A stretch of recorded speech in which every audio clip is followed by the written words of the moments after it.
नमस्कार, मैं हूं आपके साथ मयंक। देखिए, इस वक्त की बड़ी खबर आ रही है ईरान से, मिडिल ईस्ट से, सोर्सेस से ये खबरें हैं। अमेरिकी फोर्सेस का बड़ा मूवमेंट शुरू हो गया है ईरान के आसपास, और जो खुफिया सूत्रों से खबरें आ रही है कि ईरान के आसपास डेल्टा फोर्स पहुंचना शुरू हो गई है। जी हाँ, ये वही डेल्टा फोर्स है जिसने वेनेजुएला में मादुरो को हटाने के लिए एक्शन किया था। अब बताया जा रहा है कि डेल्टा फोर्स के जो सोल्जर्स हैं अमेरिका के, वो ईरान के आसपास पहुंचने शुरू हो गए हैं। और बताया जा रहा है कि 3 बेसेस ऐसे हैं जो अमेरिकन बेसेस हैं मिडिल ईस्ट में ईरान के आसपास। इस पे ये सैनिक मूवमेंट देखा जा रहा है। देखिए, स्पेसिफिकली इंफॉर्मेशन है इन बेसेस के बारे में।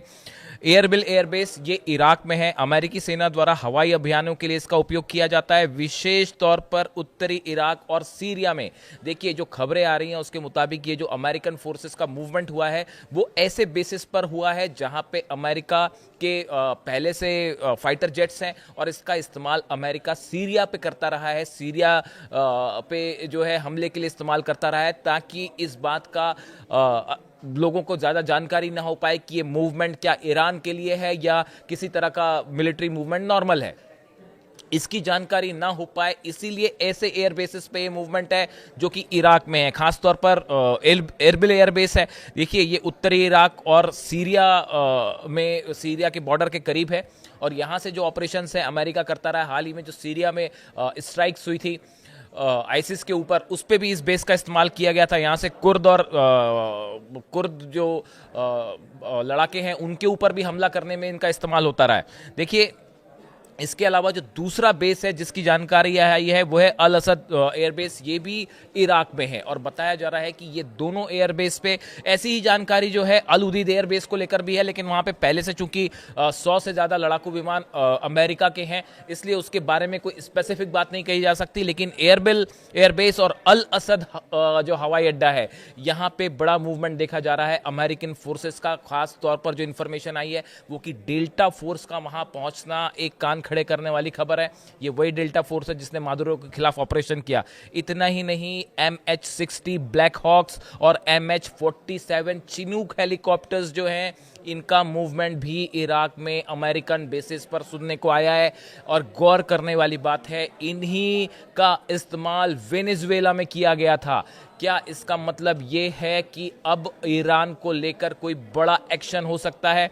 देखिए, मैंने आपको अपने पिछले वीडियो में भी बताया था, अभी 2-3 वीडियो पहले ही आपको बताया था कि रशियन के जो सैटेलाइट्स हैं और चाइना के सैटेलाइट्स हैं वो हर उस एयरबेस को फॉलो कर रहे हैं जहां पे अमेरिकन फाइटर जेट्स हैं या अमेरिकन सोल्जर्स हैं, और वहां पे किसी भी तरह की जो मूवमेंट है उसकी जानकारी जो है वो सामने आ रही है और उस पर नजर रख रहे हैं। अब खबरें ये हैं कि इराक के एयर बेसिस पर बड़ा मूवमेंट है जिसका इस्तेमाल ईरान पर हमले के लिए भी हो सकता है, ऐसा बड़े सारे सुरक्षा एक्सपर्ट मानते हैं। अब देखिए, आप इसके साथ 3 खबरों को जोड़कर देखिए। पहली खबर, हाल ही में ईरान ने जो 2 बैलिस्टिक मिसाइल अपने टेस्ट किए वो इराक की सीमा पर किए। अब बड़ा सवाल ये है कि इराक की क्या ये सिर्फ कोइंसिडेंस था? ये बिल्कुल संयोग नहीं है, कोइंसिडेंस नहीं है। ईरान के पास ऑलरेडी ये सूचनाएं पहुंचना शुरू हो गई है कि अमेरिकी फोर्सेस का मूवमेंट हो रहा है आसपास के एयर बेसिस में जो कि मिडिल ईस्ट में है। इस लिहाज से ईरान ने अपनी तैयारी शुरू कर दी। यही वजह थी, बताया जा रहा है कि ईरान ने अपनी जो 2 बैलिस्टिक मिसाइल टेस्ट की अब से 3 दिन पहले, वो इराक की सीमा पे की गई। ये एक संदेश देने की कोशिश थी अमेरिका को, और ईरान की तरफ से बड़े कमांडर्स ने ये बयान दिए कि अगर किसी भी तरह का मिसाइल अटैक होता है या किसी तरह का हमला करने की कोशिश की जाती है तो ईरान अपनी मिसाइल से जवाब देगा। और यही वजह थी ईरान ने इराक के बॉर्डर पे अपना मिसाइल टेस्ट किया। दूसरी बड़ी बात देखिए, ईरान की जो सेना के प्रमुख है मेजर जनरल हातमी, उनकी तरफ से ये बयान आया है कि इस बार ईरान इंतजार नहीं करेगा दुश्मन के हमले का, बल्कि प्रीएम्प्टिव स्ट्राइक करेगा। यानी अगर ईरान को ये लगता है कि खतरा है तो वो सामने वाला देश हमला करे, उसके पहले ईरान हमला कर देगा। ये उनकी तरफ से बयान आया है। इस बयान की आप टाइमिंग देखिए। इसके अलावा अली खामनेई साहब की तरफ से जो लेटेस्ट बयान है उस पर उन्होंने ये कहा कि मिडिल ईस्ट से अमेरिका को बाहर करना बेहद ज़रूरी है। जब तक बाहर नहीं किया जाएगा तब तक यहाँ शांति नहीं हो सकती। और उन्होंने अपील की रशिया से, चाइना से और मिडिल ईस्ट की कंट्रीज से कि मिलके अमेरिका का मुकाबला कीजिए। ये जो बयान है ये इंडिकेशन दे रहे हैं इस तरह का कि ईरान के पास भी ये जानकारी है कि एक बड़ा मिलिट्री मूवमेंट हो रहा है ईरान के आसपास। और देखिए जिस तरह से ईरान में प्रदर्शन हो रहे हैं, अभी कई जगह से खबरें आई, कई शहरों से खबर है कि लोग सड़कों पर हैं। और लगातार ईरान की तरफ से ये कहा गया कि ईरान में ये हिंसा फैलाने का काम, असंतोष फैलाने का काम इजराइल की तरफ से, अमेरिका की तरफ से हो रहा है और बड़ी फंडिंग हो रही है। बड़े सारे सुरक्षा एक्सपर्ट ये मानते हैं कि ईरान के इन हालात का फायदा उठाकर इसी प्रदर्शन के बीच बड़ी स्ट्राइक हो सकती है, ईरान के ऊपर हमला किया जा सकता है। और शायद इसी बात का इंतजार हो रहा है कि प्रदर्शन अपने पीक पर पहुंचे, उसी दौरान हमला कर दिया जाए।